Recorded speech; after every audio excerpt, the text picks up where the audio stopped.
Nah, di sini saya akan menjelaskan alur flowchart dan juga implementasi Python untuk sistem antrian pasien di klinik. Di sini alur dimulai dari simbol terminator ini sebagai tanda sistem siap digunakan.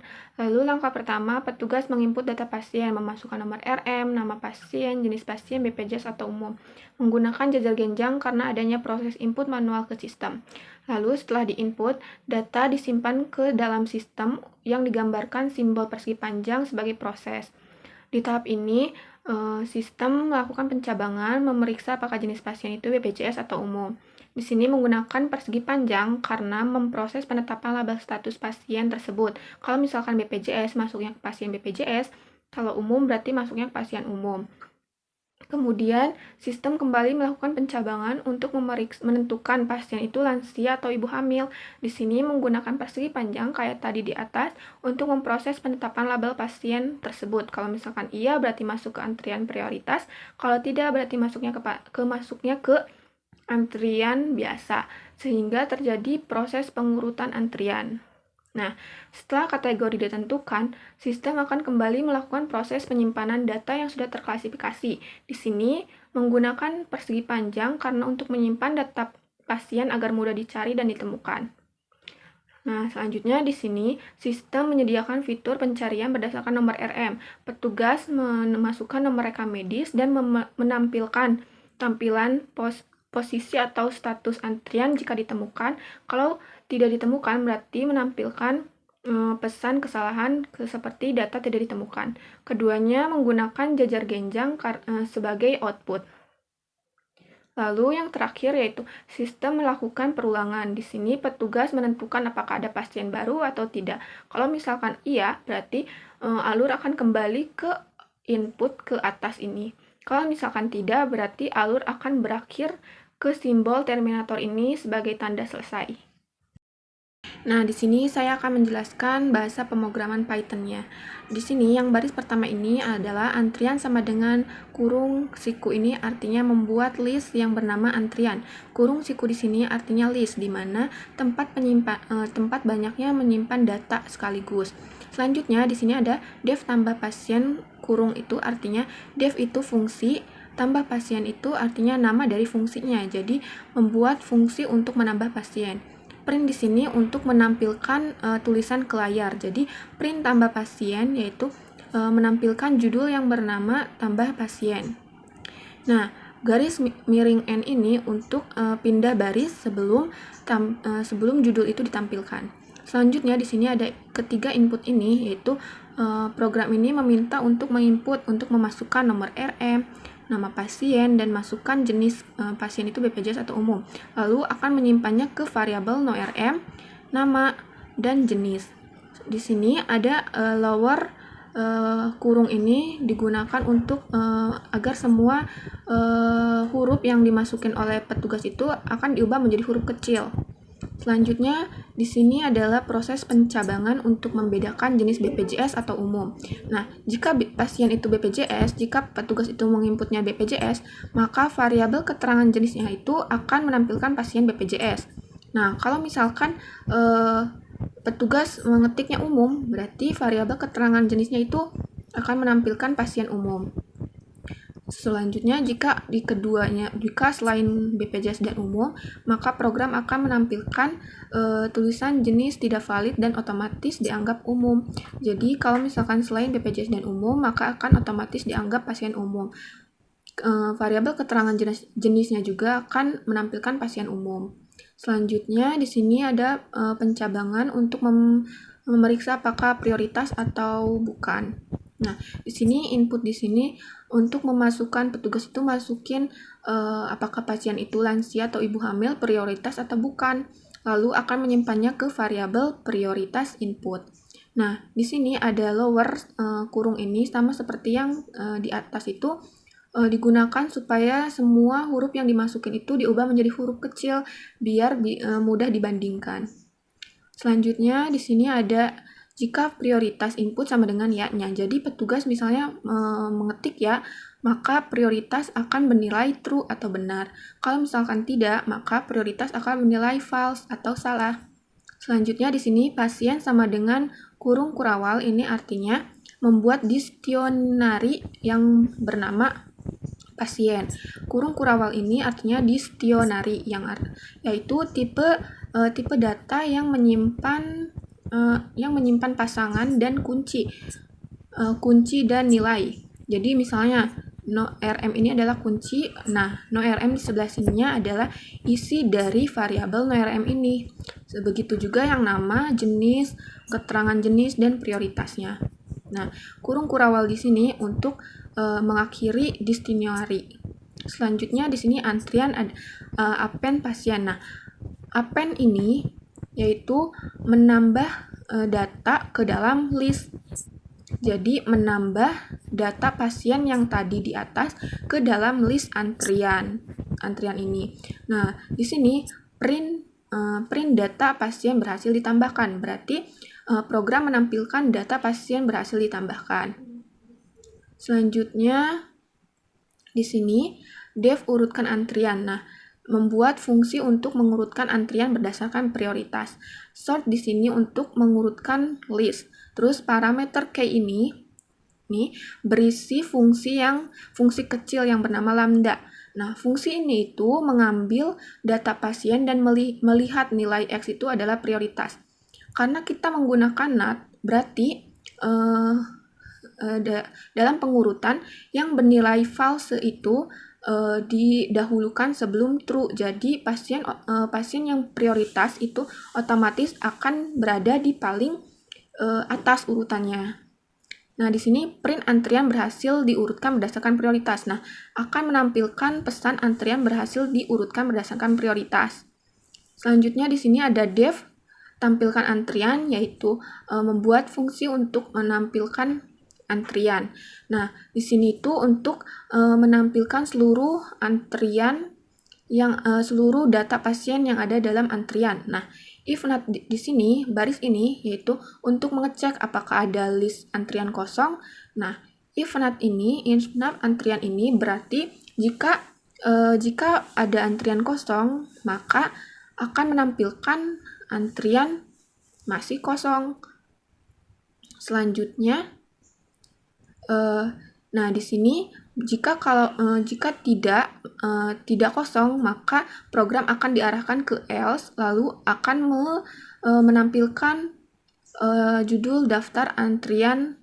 Nah, daftar antrian pasien. Dan selanjutnya yaitu pengulangan for. Ini untuk mengecek pasien satu persatu. Nah, enumerate ini digunakan untuk mendapatkan nomor urut dan juga datanya. Terus antrian start mulai dari 1 bukan dari 0. Baris ini adalah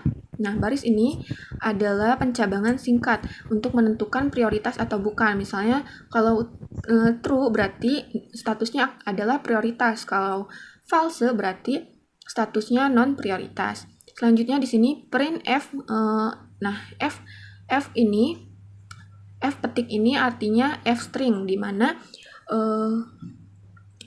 F string yaitu ini untuk memungkinkan kita untuk menyisipkan data pasien secara langsung ke dalam variabel, langsung ke dalam ke dalam kurung kurawal ini. Jadi, NoRM, nama, jenis, dan status ini akan ditampilkan dalam satu baris. Lalu selanjutnya di sini ada print kurung ini artinya hanya menambahkan baris kosong biar tampilan itu lebih rapi. Selanjutnya di sini ada dev cari pasien. Nah, untuk fungsi untuk mencari pasien berdasarkan nomor rekam medis. Nah, di sini disuruh menginput nomor rekam medis.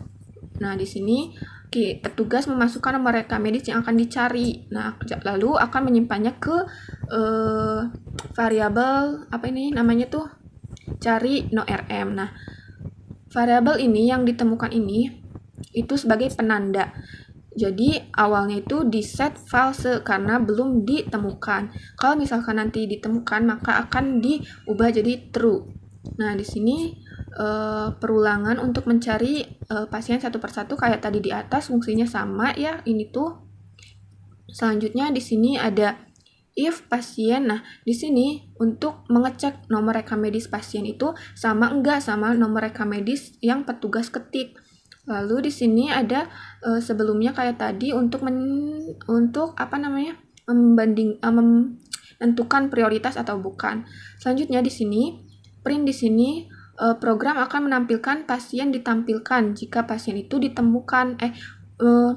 Program akan menampilkan pasien ditemukan jika pasien itu ditemukan, lalu akan menampilkan juga nama, jenis, status, dan posisi antriannya.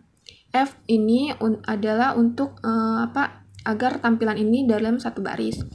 Lalu variabel ini diubah jadi true ini karena data yang dicarikan sudah ditemukan.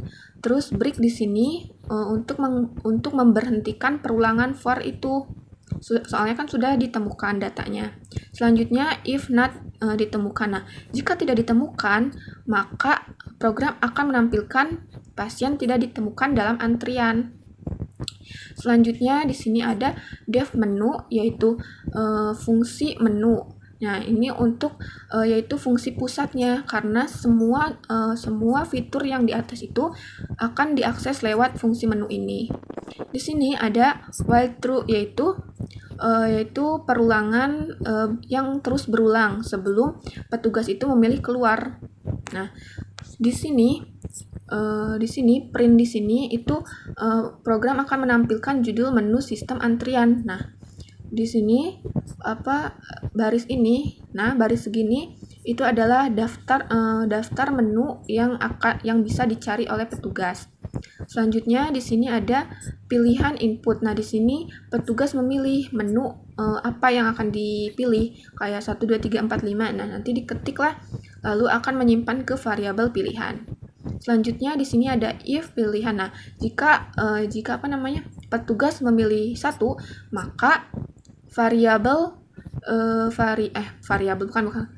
maka fungsi tambah pasien itu akan dijalankan. Terus jika pilih 2, maka fungsi tampilkan antrian akan dijalankan. Jika pilih 3, maka fungsi urutkan antrian akan dijalankan, dan jika pilih 4, maka fungsi cari pasien akan dijalankan, dan jika pilih 5 kan keluar ya, maka program akan menampilkan pesan terima kasih dan program selesai. Lalu break di sini itu adalah untuk memberhentikan perulangan yang while di atas itu. Nah, selanjutnya di sini else. Nah, jika petugas itu memasukkan selain dari 1 sampai 5, maka program akan menampilkan pesan error kayak pilihan tidak valid. Nah, baris ini adalah untuk memanggil fungsi menu. Jadi program dimulai itu dari menu utama ini. Nah, dari sini. Selanjutnya, di sini saya akan menampilkan hasilnya. Sebentar. Nah, misalnya di run. Lalu kita ketik 1. Misalnya saya akan menambahkan 3 data pasien. RM001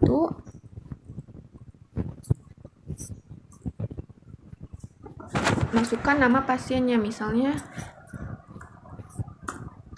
masukkan jenis pasien, misalnya BPJS, lalu apakah pasien prioritas, misalnya tidak.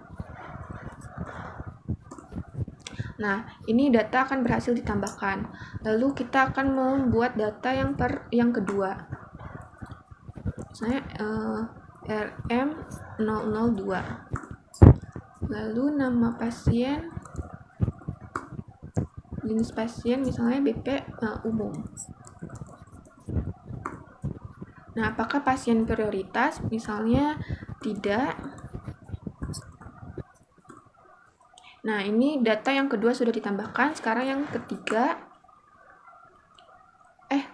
Maaf, salah. Maksudnya data pasien yang ketiga. Nah, kita RM003. Nah, masukkan namanya, misalnya Irene. Oke. Jenis pasien BPJS misalnya. Terus prioritas iya. Nah, ini menu ini data yang ketiga. Selanjutnya kita akan pilih menu yang kedua, tampilkan antrian. Nah, di sini Di sini sudah daftar antrian pasien sudah ditampilkan, ada 3, lalu menu ke 3 untuk urutkan antrian berdasarkan prioritas.